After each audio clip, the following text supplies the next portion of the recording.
Welcome to Mason Cable News. I hope everyone is having a great week. My name is Jeff Carberry. And I'm Shreyas Adicherla. On Tuesday, a preacher came to the campus and spoke outside of the JC. He was able to get a significant crowd for several hours. He made controversial comments. With us to discuss is Julian Lee.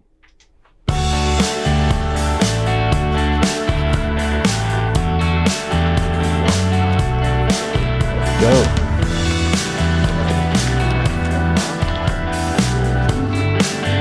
There will not be new information.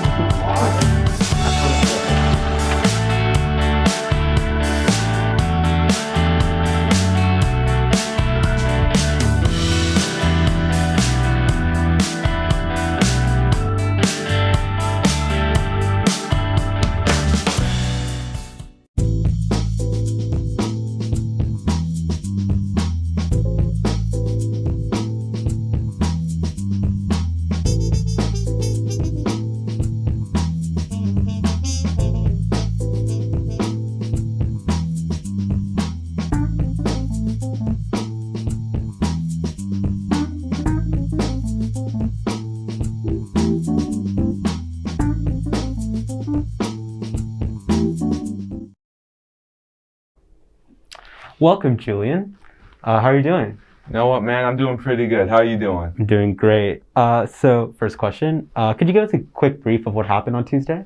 Yeah, sure. So me and my roommate AJ were walking from class, and we just see this guy like yelling in the middle of the plaza. And the first thing I hear him say is something along the lines of, "Now I know George Mason isn't in an Ivy League school, so I'm going to try and talk slow," or something talking about our academics or something like that. So immediately I knew something weird was going down because I'm a sophomore. I was online for my freshman year. I really just got on campus. So now I have no idea what's going on. So we walk over and then a circle starts forming around him of a bunch of people as he just starts yelling like just crazy, insensitive, and controversial things. He's yelling, I heard him yell something about all lives matter at one point, something about taking turbans off. He was doing a lot of things. And so when my friend AJ, who is black like me, tried to talk to him, he stepped back. Well, then when a different guy talked to him who wasn't black, he didn't move back. And so I tried talking to him earlier, and then he said, "I'm trying to stay 6 feet away. I'm trying to keep my distance," and moved back from me. But he wasn't wearing a mask. And I called him out on it, and then he just went back to yelling like this. So stood back in the circle, and I had to think, there has to be a way to make him stop talking. There has to be a way to drown him out. So I had my speaker in my bag, and I asked AJ, "What song do I play?" Pulled out my speaker, hit play, and I just start jamming. I'm spinning, I'm moving, and he's still trying to yell over me. So I just turned the speaker up. And so then he's getting drowned out, and then he stops talking. He just stands there like this with his little sunglasses. So then I'm just moving. Everybody in the crowd's yelling. And what he was really trying to get was a reaction out of the crowd. So when they stopped reacting towards him, he didn't have anything to say. So I just started dancing. I was jamming. A different guy came out. He was dabbing. Another guy came and he did the splits. And as I finished dancing and he tried to start talking again, he started talking about a specific crime, which I don't even feel like I can say here. But that prompted a girl with coffee to run over and chuck her coffee cup at him. So yeah, it seems it got heated. So what was the general feeling among students? I mean, of course it got heated, but how were the students reacting? Were they being really aggressive, or were they sharing their concerns from a distance? It was really from a distance. It was a lot of negative reactions towards what he was saying because he was using a lot of buzzwords to make everybody really annoyed. And he knew what he was doing. He was making an argument and trying to preach about Christianity by insulting our school. So he's already using a very poor method of reaching out to students, which will result in a negative reaction. So I really don't know what his goal was there. Regardless, a lot of the students were pretty negative towards him. They were booing, they were yelling. But the girl who threw the coffee is the only instance of somebody actually putting their hands on him, because most of the students didn't really know what to do or didn't want to get involved like that. But everybody was really, they were yelling at him, and anytime anything happened that would derail him, the students would start cheering. Yeah, and it seems like a lot of the hostile things that he was saying, it seems like those messages would be threatening to some of the students. You know, some people would feel like their livelihoods like being threatened. How would we like safeguard them from like people like this who are, you know, being very, you know, out there with, you know, their messages? Well, it's kind of like what my dad did when I was younger. We grew up in a very diverse neighborhood, and he wanted to safeguard me. My parents wanted to safeguard me from, the world and racism and stuff. But eventually, I just had to see it, and they just told me about it. And there's not so much we can do to safeguard it, because there will always be people like that. But something we can take notice in is the fact that there was a crowd around him booing. It wasn't one half of the crowd cheering and the other half booing. The majority of the student body was booing him and yelling negative things at him because he's trying to spread hate. He's trying to stir people up and get them mad. But the entirety of the student body, to an extent, were very upset and really showed a sense of community. So if there was really any takeaway from that, it's that you may not have support from this one guy, but you have the whole student body around you. Yeah. So I feel like that's something we should focus on. Yeah, it's great that everyone rallied together. Yeah. Well, it was great speaking to you, Julian. Thank Great you so speaking much. with you too. Yeah, thanks for having me here. Yeah. Subscribe to Purple Hoodie Productions. Very good. Just dropped a short film.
The 41st Annual International Week will take place from Friday, March 25th until Sunday, April 3rd. Mason students from around the globe have joined together to develop a program of activities to showcase their countries and cultures and to allow us to learn and participate in them. International Week has grown throughout the years as more countries are represented on campus. The interest and commitment to cross-cultural learning and understanding have grown since, and more campus and community members have participated. One of the first events for International Week is the Arabian Nights Culture Show. The Moroccan American Student Association invites you to join us in a night of music, dancing, traditional wear, and fun at Dewberry Hall on March 25th. The event takes place from 5 to 8 p.m. Sign up on Mason 360. Come out to Great Falls and Mason Rec and learn another outdoor skill. However, this won't be another hike. Mason Rec will be taking you not just to the rocks typically looked at and will be climbing them instead. The cost is $25. Wear weather-appropriate clothing that allows you to move and climb, as well as good hiking shoes. Bring a day pack, water, lunch, and any extra layers you may need. Meet at Skyline Fitness Center at 7:30 a.m. Mason Rec will drive to the park, hike out to the climbing spot, climb and eat lunch, and expected to return to campus around 4 p.m. Join university life at SciTech and the Office of International Programs and Services for an International Week Classic experience. Celebrate SciTech's cultural diversity and encounter the sounds, flavors, fashions, and traditions of cultures represented on the SciTech campus. The event takes place at the Katherine Johnson Hall Atrium from 11 a.m. until 1 p.m. on Monday, March 28th. Sign up on Mason 360. Mason Miracle Dance Marathon will host Cards for Kids on Monday, March 28th from noon until 2 p.m. at the Ridge. Make cards for kids treated at Children's National Hospital and learn about leadership opportunities in their organization. Sign up on Mason 360. Filmmaker Peter Hoffman Kimball and co-producer Gary Brooks will screen and discuss their new short film My Brother is Deaf, which is currently making its way through the festival circuit. The film is a short film that explores Kimball's experience learning ASL in order to communicate with his brother's deafness. ASL interpretation will be available. The film is part of the Visiting Filmmaker series. It will be screened at the Johnson Center on Monday, March 28th at 7:30 p.m. Sign up on Mason 360. How much do you know about mental health? Join CAPS for a mental health trivia game and find out. Clinicians will also be available to answer questions about CAPS services and offer a place of support for international students. The event takes place on Tuesday, March 29th at 4 p.m. Sign up on Mason 360. Join GMU Career Services on Tuesday, March 29th from 2 p.m. until 5 p.m. in the Center of the Arts lobby for Mason's Media, Arts and Design, and Communications Internship and Career Fair. Meet recruiters from more than 30 arts, media, design, and communication employers seeking Mason students and alumni for internships and paid positions. Companies include Live Nation, PBS, Wolf Trap, and Arena Stage.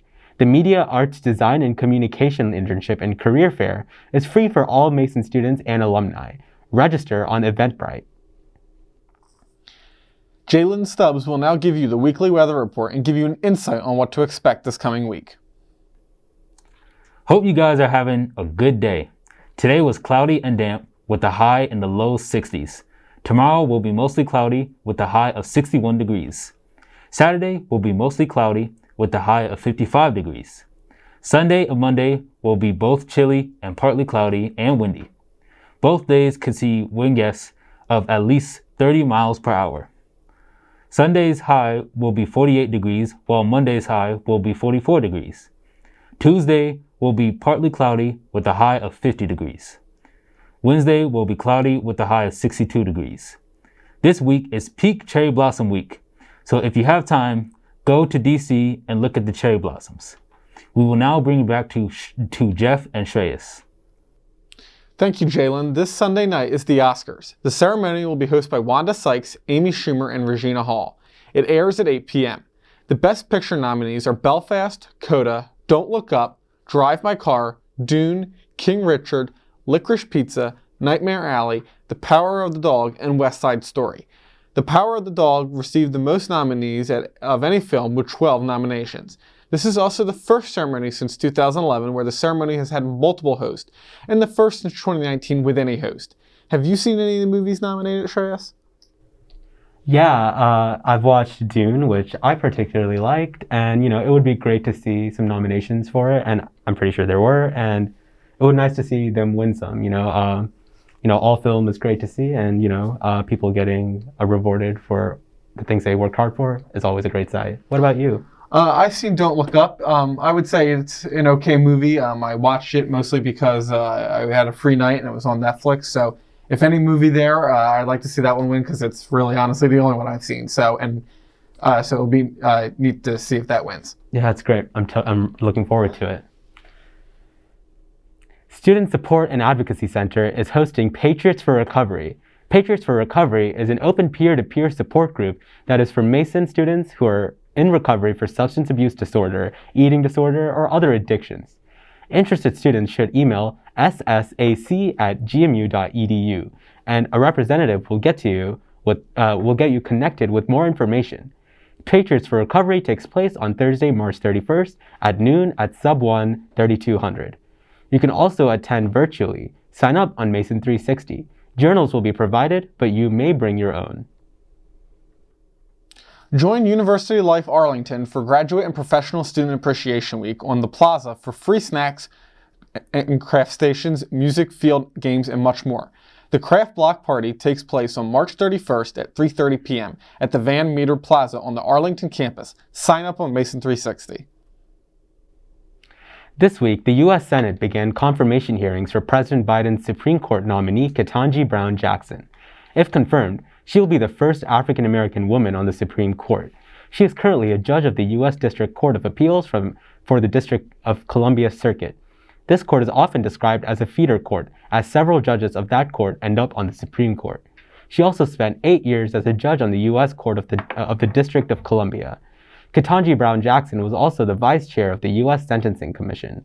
Brown Jackson is also the first former public defender to be nominated to the Supreme Court. The confirmation vote will take place on April 4th. It is expected she will have the support of all 50 Democrats, and the White House hopes at least 1 or 2 Republicans vote to confirm her. Fun fact, Ketanji Brown Jackson is also a distant in-law to the former Speaker of the House, Paul Ryan. Effective April 5th, Information Technology Services will enable two-factor authentication for Blackboard. Once enabled, all students, faculty, and staff will be required to authenticate using two-factor authentication with their Patriot Pass credentials when accessing Blackboard or MyMason services. Information about this change is available on the 2FA roadmap. Shreyas, what are your thoughts on this new information? So for me, two-factor authentication, I've used it on other apps, and it is a good way to like protect your privacy and stuff, even though it's a little bit of a hassle. Sometimes it's useful to go down that route so people don't, like unnecessary people don't come in and get access to your information. So it's something I can get behind. What about you? I mean, obviously, I hope if this helps with privacy, I'm sure they did it for a reason. It'll be a hassle, so it'll be annoying to use. But if there's a reason for it, okay, we can handle that. It's not that bad of a deal. But if you're looking to go in there and do my homework for me, feel free to go do that. Thank you for tuning in, Patriots. You can keep up to date with news on and off campus if you follow us on Instagram at MCN, on TV, Twitter, and Facebook at Mason Cable Network, and subscribe to our YouTube channel. I'm Jeff Carberry. And I'm Shreyas Adicherla. Have a great week, Patriots.